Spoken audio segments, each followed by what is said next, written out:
जय बाबा केदारनाथ। आज केदारनाथ की धरती में हम हैं और पीछे सुंदर नज़ारा आप जिस प्रकार से देख रहे होंगे, क्योंकि पीछे सुबह सुबह उठ और हिमालय के जो दर्शन हो जाएं तो कहने क्या। फिलहाल उपचुनाव में हम लोग हैं और उपचुनाव में दो शेर हमारे साथ, एक है त्रिभुवन चौहान, एक है बॉबी पंवार, जिन्होंने पूरे उत्तराखंड में शायद ही कोई ऐसा हो जो त्रिभुवन चौहान या बॉबी पंवार को ना जानता हो।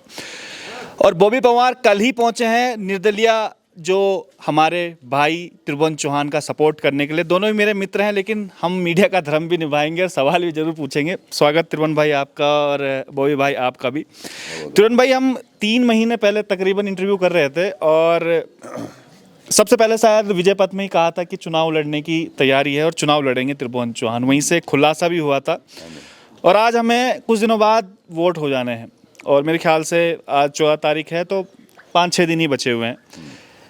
क्या कुछ है, कितने तक अभी तक समेटा है, इतने तक वोट पड़ेंगे, यहाँ के मुद्दे क्या कुछ हैं, क्या लग रहा है, क्या किस ओर समीकरण जा रहा है? क्योंकि जब हम रास्ते में आ रहे थे तो कोई कह रहा है भाजपा, कोई कह रहा है कांग्रेस, तो कोई कह रहा है त्रिभुवन चौहान।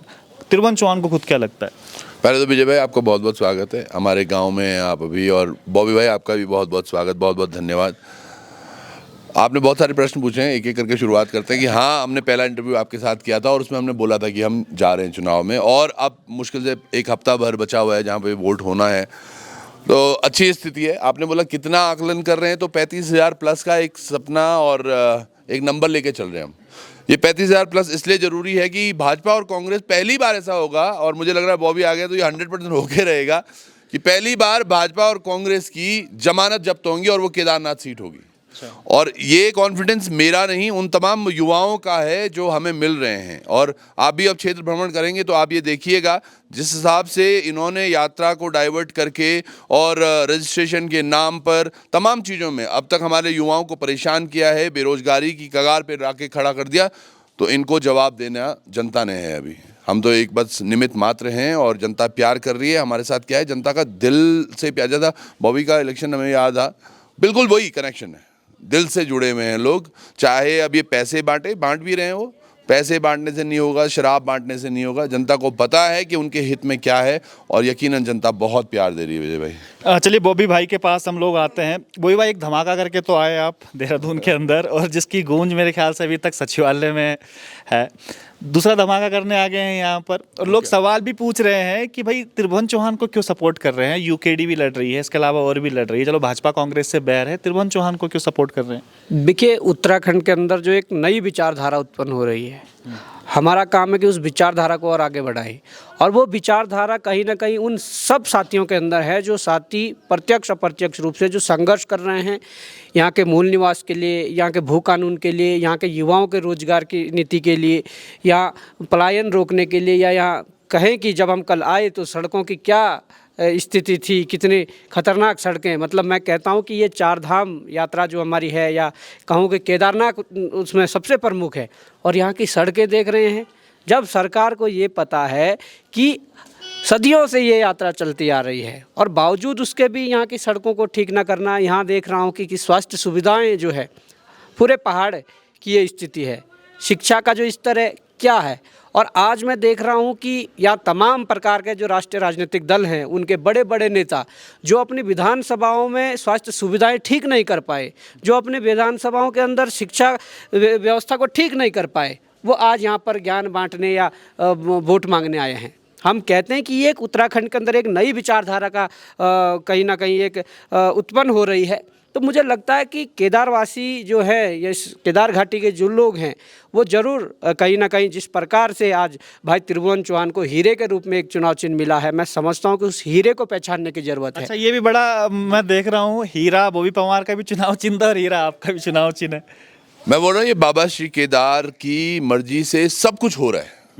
अब से ठीक 6 महीने पहले जब हम केदारनाथ आए थे, आपको याद होगा शुरुआत में घोड़े का दर्द देखा, घोड़े खच्चर वाले जो लोग हैं उनका दर्द हमने देखा, वो टैक्सी संचालकों का दर्द देखा। तब शैला जी थी, कोई विचार नहीं था कहीं से कहीं तक ये इलेक्शन लड़ना है। शैला जी का जाना हुआ यहाँ पर, उस दिन हमारी चर्चाएं भी, यहाँ के कुछ लोग थे, उन्होंने हमें बोला कि इस तरह से इलेक्शन करना चाहिए, तमाम चीज़ें भी, तो हमें लगा कि यार चलो इस इलेक्शन में चलते हैं। पर आप देखिएगा वो हीरा, यकीनन बॉबी भाई कितना वो हीरे का गुणगान। और पॉइंट क्या है ना, आज वो भी बाबा श्री केदार बोल रहे हैं कि ये वाकई केदारनाथ के लोगों को आज ये पहचानने की ज़रूरत है। हीरा है। देखिए बॉबी भाई यहाँ आए हैं, कितना बड़ा दिल है उनका, समझिएगा। आप उत्तरकाशी से आ रहे हैं, आप देहरादून डिस्ट्रिक्ट से आ रहे हैं, आप हरिद्वार से आ रहे हैं, हमारे साथ उत्तरकाशी से यहाँ लोग आ रखे हैं, चमोली से लोग आ रखे हैं, पौड़ी से आप आए हुए लोगों से, टिहरी से लोग आ रखे हैं।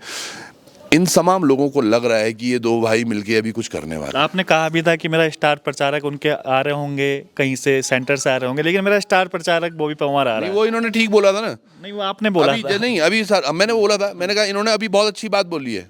यहाँ पर बड़े बड़े स्टार प्रचारक आ रखे हैं, एक दो के मैं नाम लूंगा, आप भी बोलोगे यार वाकई।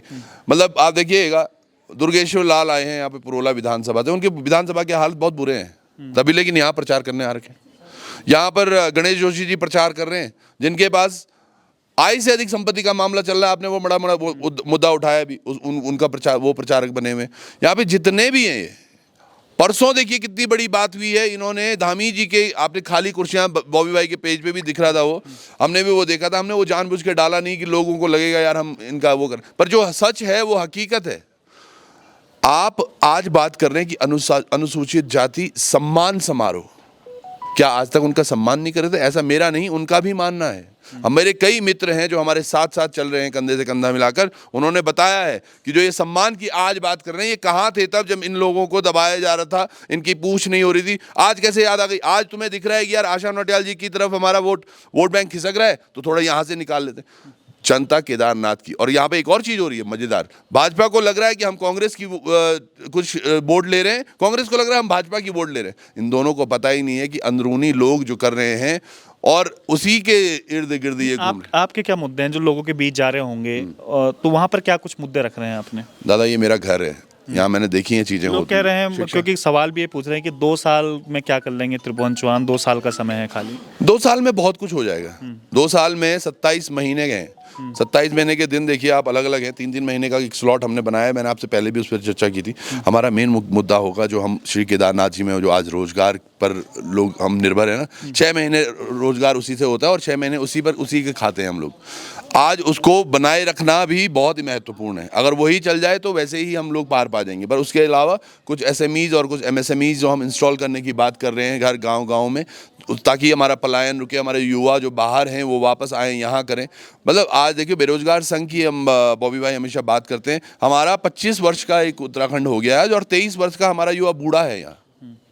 तो उन युवाओं की बात करेंगे, क्योंकि मुझे लगता है आज कोई चुनाव में 500, 1000, 10,000 रुपये किसी को पकड़ा देगा। मैंने कहा वो पैसे भी पकड़ो, वो रखो अपनी जेब में, क्योंकि वो तुम्हारा हक है। पर वो 10,000 रुपये चलेंगे कितना इधर? मैं बोलता हूँ एक कुछ अच्छा सा रोजगार किसी को दे दिया, पर ये रोजगार की मानसिकता वाले लोग नहीं है विजय भाई, वहाँ दुख है। हमारे लोगों के ये ढाबे तोड़ रहे हैं और यहाँ पर बाहर के लोगों को समझ में आ रही है सब चीज़? आ रही है साहब। लोग इस कदम आज आप देखेंगे, आप देखिएगा 2 दिन घूम के। हाँ, जो कुछ लोग हैं जिन्होंने झंडे डंडे ही उठा रखे हैं बचपन से, उनके समझ में आना बहुत मुश्किल है, पर आएगा शायद। ये अभी एक प्रयास है, धीरे धीरे उनको भी समझ में आए। क्योंकि आप ये देखिए यहाँ तुरंगा में, एक यहाँ बणसू में, एक यहाँ नीचे नाला में हमारे 3 भाई खत्म हुए 31 जुलाई को। ये इतने निर्मम लोग हैं, ये किसी एक के घर में आज तक गए नहीं, ना तो शासन की तरफ से ना प्रशासन की तरफ से। हम इनको वोट कैसे दें? मुझे तो शर्म आती है उन लोगों पर जो उनके गांव में झंडा लेकर जा रहे हैं। ये अपना कैसे उनके घरों पे वो झंडा आप लगा रहे हो, जिन घरों के बच्चों को आपने खा दिया और उसके बाद उनके घर तक पूछने तक नहीं गए। दुख है साहब लोगों का, जता नहीं रहे, जताएंगे वो वोट को। मैं बोल रहा हूं ना 35,000 प्लस, वो ऐसे ही नहीं है। वो एक ऐसा थप्पड़ पड़ेगा दोनों दलों के कान में कि लास्ट तक सू बस होता रहेगा। 35,000 ही क्यों लक्ष्य रखा है? 40 भी कर सकते थे, 45 भी कर सकते थे यार। थोड़ा बहुत अब ये इनका कहना है कि हमारे कैडर वोट हैं। मैंने कहा यार इतना भी नहीं है। पॉइंट ये नहीं है कि 35,000, पॉइंट ये है किसी भी माध्यम से हमें ये जनता को ये देखना है कि दोनों दलों की जमानत जब्त हो। अगर वो 35 पे हो रही है ठीक है, 40 चाहिए होंगे तो वो ठीक है। चलिए, बड़े कॉन्फिडेंस में नजर आ रहे हैं त्रिभुवन भाई। बॉबी भाई के पास चलते हैं। बॉबी भाई, चकराता विधानसभा से आप आते हैं और बहुत अच्छा इलेक्शन आपने लड़ा, 1,68,000 वोट पड़े और कुछ मुद्दे भी थे आपके वहाँ के, चाहे बेरोजगारी हो, चाहे अपने खुद के क्षेत्रीय मुद्दे हैं वहाँ पर। यहाँ पर आए हैं आप केदारनाथ में, काफ़ी दूर पड़ता है। किन मुद्दों को लेकर आए हैं? आप जाएंगे, लोगों को संबोधित भी करेंगे, क्या कुछ मुद्दे रहने वाले हैं आपके? नहीं, देखिए, हमने अपने चुनाव में और चुनाव से पूर्व में 6-7 वर्षों से जो काम किया है, वो क्षेत्रीय मुद्दों की बजाय हमने प्रदेश हित के जो मुद्दे थे उन पर काम किया है। और उसी की बदौलत लगभग बहुत सारा एक बड़ा क्षेत्र जिन्होंने हमें समर्थन किया है। तो मैं चाहता हूं कि जो हमारे मुद्दे थे वो मुद्दे हैं, सिर्फ इसलिए कि जो चुनावी समय होता है, इस समय में जो हमारा वोटर्स होता है, जो आम जनता होती है, उनका जो माइंड है वो एक्टिव मोड में रहता है। उन तक ये सबसे बेहतर समय है कि उन तक अपनी बात को पहुंचाना। इसमें चाहे वो रोजगार नीति की बात हो, आज तक रोजगार नीति तय नहीं हो पाई कि प्रदेश सरकार, उत्तराखंड सरकार किन किन क्षेत्रों में और वर्ष भर में कितने रोजगार देगी, किस प्रकार के रोजगार देगी। यहाँ तो ठेकेदारी प्रथा को बढ़ावा दिया जा रहा है, जिससे कि सीधे सीधे इनके लोग ही लाभान्वित हो रहे हैं, पर एक आम बेरोजगार, एक आम नौजवान, एक आम घर का जो व्यक्ति है उसको कोई लाभ नहीं हो पा रहा है। उसके अलावा इन पहाड़ों में जिस प्रकार से जो आज स्कूलें बंद हो रही है, और उस स्कूलों में बंद होने के बाद मैं समझता हूं कि जो एक गरीब तबके का, किसान वर्ग या मजदूर वर्ग का जो उनका बच्चे हैं वो शिक्षा से अछूता रह रहे हैं, या कहीं ना कहीं वो शिक्षा ग्रहण नहीं कर पा रहे हैं। तो मैं समझता हूं कि आज इतने बड़े 70-75 साल बाद भी अगर इस प्रकार की स्थितियां हैं, आज स्वास्थ्य सुविधाएं देख लीजिए, कोई भी एक्सीडेंट में परसों ही, जब कल देहरादून से आए तो परसों ही एक गाड़ी हमारे चक्राता के भीतर एक्सीडेंट हुआ और गिरी, तो उसमें आप देख सकते हैं कि एक चक्राता राजधानी देहरादून का ही हिस्सा है, और वहाँ से और इंद्रेश पहुँचाने तक मुझे लगता है कि 5 से 7 घंटे लग गए, जबकि एक्सीडेंट समय में जो गोल्डन हावर्स जो होते हैं 2-2.5 घंटे के, अगर उस दौरान एक ट्रीटमेंट उन्हें मिल जाता तो कहीं ना कहीं वो रिकवर तुरंत हो जाते। पर अब देखिए किस प्रकार की दुर्दशा प्रदेश की बना रखी है। अस्पतालों में डॉक्टर नहीं है, अस्पतालों के नाम पर बिल्डिंगें खड़ी है, उसमें डॉक्टर और दवाइयाँ नहीं है। स्कूलों के नाम पर बिल्डिंगें खड़ी है, उसके अंदर शिक्षक नहीं है। बिल्डिंगें किस लिए? इनके ठेकेदारों के लिए। वो टेंडर डालते हैं, बिल्डिंग बना देते हैं, उसके बाद उसमें बच्चे पढ़ें, डॉक्टर हो ना हो, उनसे उसे कोई मतलब नहीं है। आज जिस प्रकार से युवा लड़ रहा है, आज उत्तराखंड के जो मुख्यमंत्री है वो अपने आप को 50 वर्ष की आयु में भी युवा बता रहे हैं, परंतु हमारे इस प्रदेश में 23 वर्ष का युवा बूढ़ा हो गया है। और मैं तो इस केदार घाटी के युवाओं से कहना चाहता हूँ कि आप पूरी जो केदार घाटी के युवा है, यहाँ तो सबसे ज़्यादा जो बड़ा तबका है वो सामान्य वर्ग के छात्रों का है, और उन्हीं सामान्य वर्ग के छात्रों का सबसे ज़्यादा अहित हो रहा है कि आप लोगों को 23 वर्ष की उम्र में घर बिठा दिया कि आप पुलिस की भर्ती नहीं दे सकते, जबकि उन्होंने एक बार भी उन्हें मौका नहीं दिया गया। कितनी बड़ी अनियमितताएं हैं। अभी चल रहा था कि डेमोग्राफी चेंज हो रही है, ये हमने नहीं, ये किसी और ने नहीं, पर भाजपा के साथियों के द्वारा ये चलाया गया कि डेमोग्राफी चेंज हो रही है। वो हल्ला काट दिया, एजेंडा चला दिया। अरे डेमोग्राफी कैसी चेंज हो रही है आप बताइए?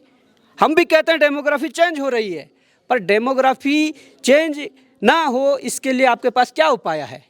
इसके लिए सबसे बड़ा उपाय ये है कि जब 2012-13 में जब आपने मूल निवास को ख़त्म करके जब स्थायी निवास लाया है, तब से नेपाल के रास्ता, बांग्लादेश के रास्ते से जो लोग यहाँ पर आ रहे हैं, वो लोग जब एक बार यहाँ का स्थायी निवास बना ले रहे हैं तो अपने लोगों को बुला के वो यहाँ स्थायी निवास के आधार पर यहाँ की डेमोग्राफी चेंज कर रहे हैं। हम कहते हैं सरकार से करें, एक्शन लें और हटाएं। हम कहते हैं सरकार से कि हटाएं, पर आप डेमोग्राफी चेंज के नाम पर लोगों को डरा रहे हैं, उनके अंदर भय पैदा कर रहे हैं, पर आपके पास रोकने के लिए कोई साधन नहीं है। प्रदेश का युवा, प्रदेश की महिला, प्रदेश का जो आमजन है वो लगातार पूरे प्रदेश के अंदर कुमाऊं से लेकर गढ़वाल तक बड़ी बड़ी रैलियां कर चुका है कि आप मूल निवास लागू करिए, आप भू कानून लागू करिए।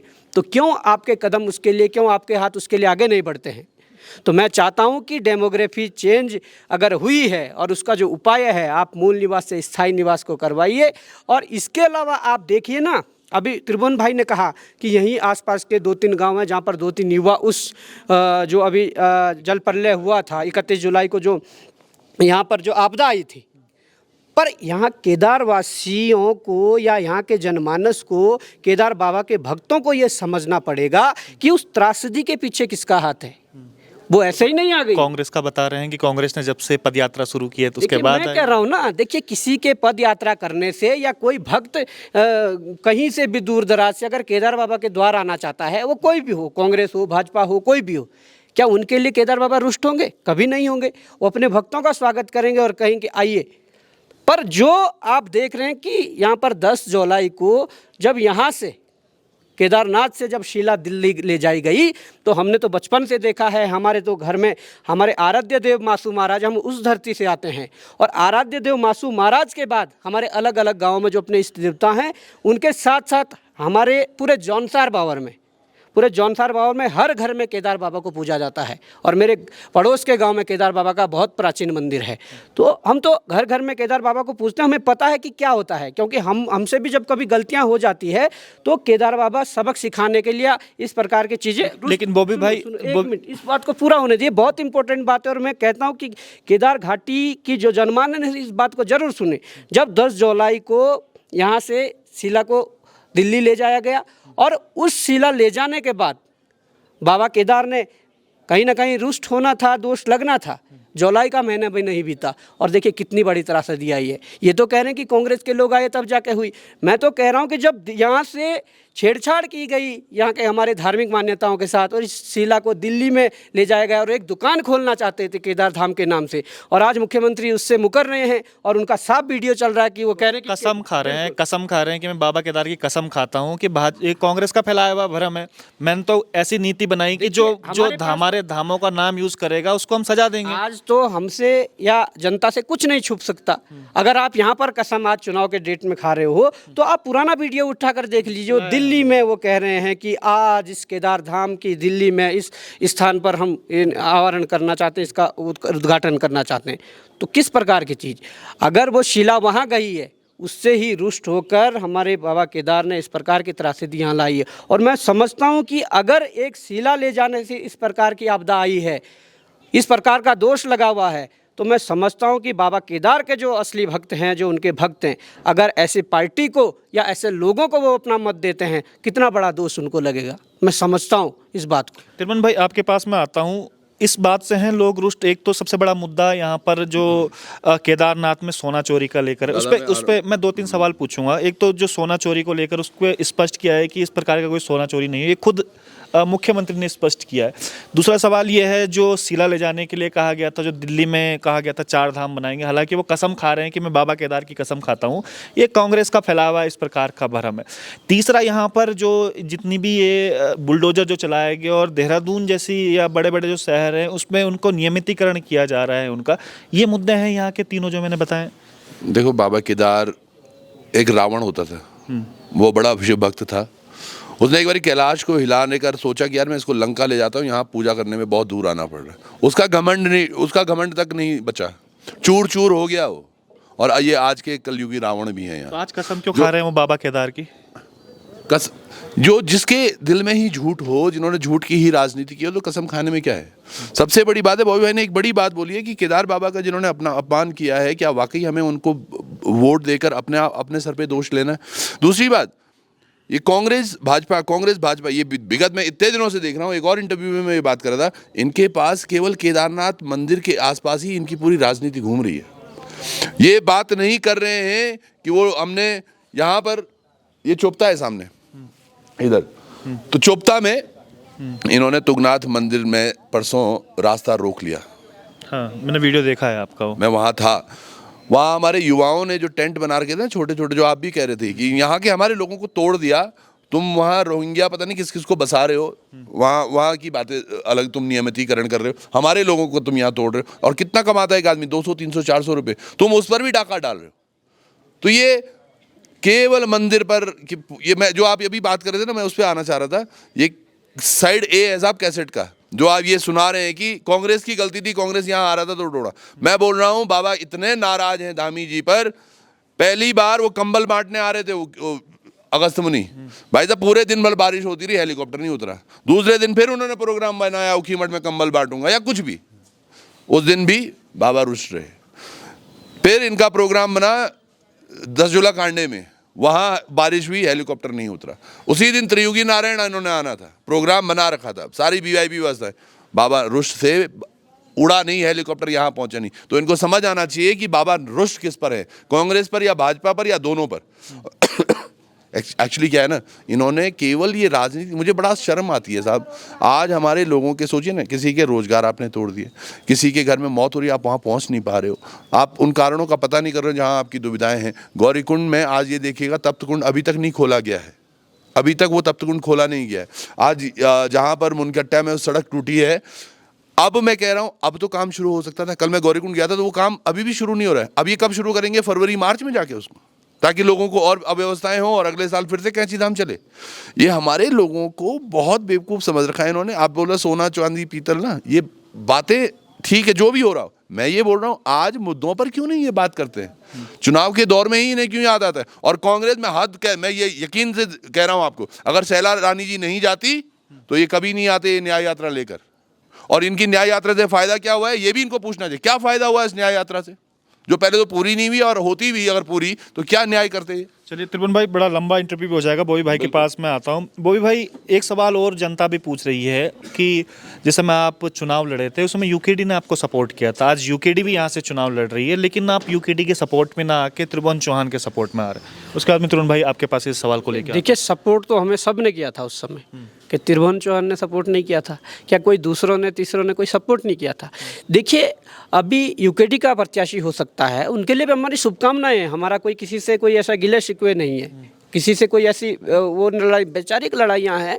और जो स्पष्ट रूप से जो बात करेगा यहाँ पर जो मुद्दों की, जनहित की, या जो हम जिनको जानेंगे कि हमारी जो एक विचारधारा, नई विचारधारा बनने वाली है, जिस विचारधारा के तहत यहाँ के युवाओं को रोजगार नीति उसमें होगी, यहाँ के पलायन को रोकना होगा, यहाँ की स्वास्थ्य सुविधाओं को, यहाँ की शिक्षा को बेहतर करना होगा, या तमाम प्रकार के जिस प्रकार से आज हमारी सरकारों ने बांग्लादेश से ला कर लोगों को देहरादून जैसी या शहरों में जिस प्रकार से मलिन बस्तियां बसाई है, और उन मलिन बस्तियों के लिए जिस प्रकार से उन्होंने वहाँ अध्यादेश लाकर उनको संरक्षण देने का काम किया है, उसके उलट हमारे चाहे वो केदार घाटी की बात हो, गंगा यमुना घाटी की बात हो, पूरी यमुना वैली की बात हो, तमाम जगहों पर जिस प्रकार से हमारे लोगों के ढाबे से लेकर, दुकानें से लेकर, घरों को उजाड़ दिया है, जो वर्षों से, कई सदियों से यहाँ रह रहे हैं, जिनके पूर्वज रह रहे हैं, उनके साथ इस प्रकार का छलाव, उनके लिए कोई अध्यादेश नहीं आया।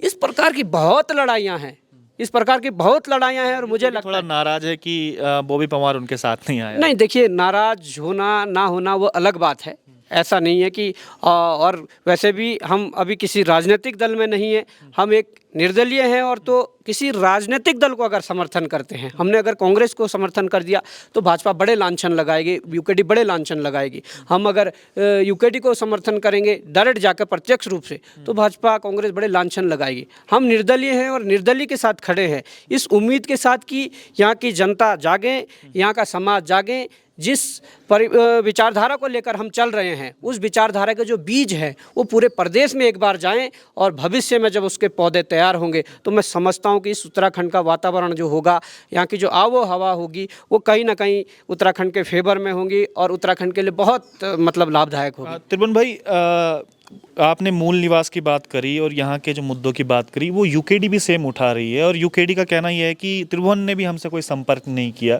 क्या यूकेडी की जो विचारधारा है उससे मेल नहीं खाती थी, या फिर यूकेडी से भी आप चुनाव लड़ सकते थे ये वाला? पहले यूकेडी को समझना होगा कि उनकी स्थिति क्या है आज। उत्तराखंड क्रांति दल जिसके लिए फॉर्म हुआ था, आज उनकी खुद की अंदरूनी जो तस्वीरें हैं ना वो बहुत उलट है। बॉबी भाई शायद थोड़ा हिचकिचाते हैं इस चीज़ को बोलने में, लेकिन मैं बड़ा स्पष्ट बोलता हूँ, आज वो एक ऐसी टूटी मीनार हो रखी है जिसके बेस में कुछ नहीं बचा हुआ है। अभी जनता ने बहुत प्यार दिया था 2002 में, 4 सीटें उनको दी थी। अगर वो चाहते वहाँ से आज 40 और राज कर रहे होते। कई क्षेत्रीय दल हैं जो, ये मैं इसलिए बोल रहा हूँ, यूकेडी से प्यार है मुझे, पर नाराज हूँ मैं क्योंकि वो हमारा क्षेत्रीय दल था, उन्होंने अपनी अंदरूनी राजनीति इस कदर खराब कर दी। आज यकीनन हम चाहते हैं दिल से यूकेडी को, पर पॉइंट क्या समझिए ना, आप क्या काम करने के लिए आए थे? हर दिन दूसरे दिन आप देखो वहाँ लड़ाइयाँ होती रहती आपस में ही अंदरूनी। UKD part 1, UKD part 2, UKD part 3, हम सब लोगों ने देखा है, वो हमने खबरें की हैं उन पर। तो ऐसा नहीं है। और दूसरी बात, यूकेडी का मुझे फ़ोन आया था कि जी आप हमारी टिकट पर चुनाव लड़ लो। मैंने कहा जी यूकेडी हमें समर्थन दे दे तो अच्छा है, और वही हम आज तक लास्ट तक भी बोलते रहे कि यूकेडी समर्थन कर। जहाँ जो आपने मूल निवास वाली बात कही है वो भी एक्चुअली स्पष्ट होनी चाहिए। मूल निवास भू कानून समन्वय समिति, एक मोहित औरों की समिति, जिन्होंने ये काम करना शुरू किया मूल निवास के लिए, और हम कई रैलियों में गए भी। जब उन रैलियों में भीड़ दिखने लगी तब यूकेडी मुखरता से आ गई कि भई ये हमारे लड़के, हम करेंगे। जब यही रैली को देखा कि यार बड़े वृहत रूप में हो रही है, तो कांग्रेस ने भी बीच में बोला था कि हम भी मूल निवास भू कानून की रैली करेंगे। अभी ये देखिएगा एक और रैली, एक और कोई टीम है, कोई संगठन है जो वो भी मूल निवास भू कानून। हमारे लोगों को समझ नहीं आ रहा है। आज कहीं अगर बात हो रही मूल निवास भू कानून की रैली में जाना, तो पता चला वहाँ अलग अलग झंडे लगे। तो ये राजनीतिकरण जो हो रहा है ना दादा, ये समझना होगा। लोग भी आ रहे हैं जो मोहित डिमरी वगैरह जो आपने बात करी, जो मूल निवास समन्वय समिति के लोग, वो भी सपोर्ट कर रहे हैं आपको। देखिए अभी जैसे बॉबी भाई ने बोला ना एक चीज़ कि हम जैसे यूकेडी को क्यों नहीं समर्थन दिया, यूकेडी ने जब समर्थन दिया था तो बॉबी भाई को भी पता है, जब बॉबी भाई का इलेक्शन था हम भी साथ साथ खड़े थे। वैसे ही मोहित औरों का क्या है, जहाँ जहाँ मोहित भाई औरों ने बोला कि हमें चलना है हम वहाँ गए हैं। आज हम अगर मोहित भाई को बोलते कि मोहित भाई यहाँ आओ और इन चीज़ों पर आपने देखना है, वो मना नहीं करेंगे, है ना। तो ये एक दोस्ती भी है और साथ के साथ एक समझ भी कि आगे यार हमारा उत्तराखंड कहाँ जा रहा है, युवाओं के कंधे मजबूत करने चाहिए अभी सबको। चलिए, बहुत बहुत शुभकामनाएं आपको और बॉबी भाई आपको भी। ये तमाम चीज़ें, क्योंकि सवाल बहुत हैं और जवाब भी बहुत सारे। एक हमारे पत्रकार साथी हैं, दूसरे हमारे नेता हैं, तो इनके पास जवाब भी उतना है। फिलहाल हम लोग आए हैं उपचुनाव में। अब ग्राउंड रिपोर्ट भी हम आपको दिखाएंगे कि इस समय क्या कुछ चल रहा है केदारनाथ घाटी में, केदारनाथ उपचुनाव में, और किसका पक्ष कितना मजबूत है। तब तक के लिए फिलहाल बने रहिएगा विजय पथ न्यूज़ पर। बहुत बहुत धन्यवाद। नमस्कार।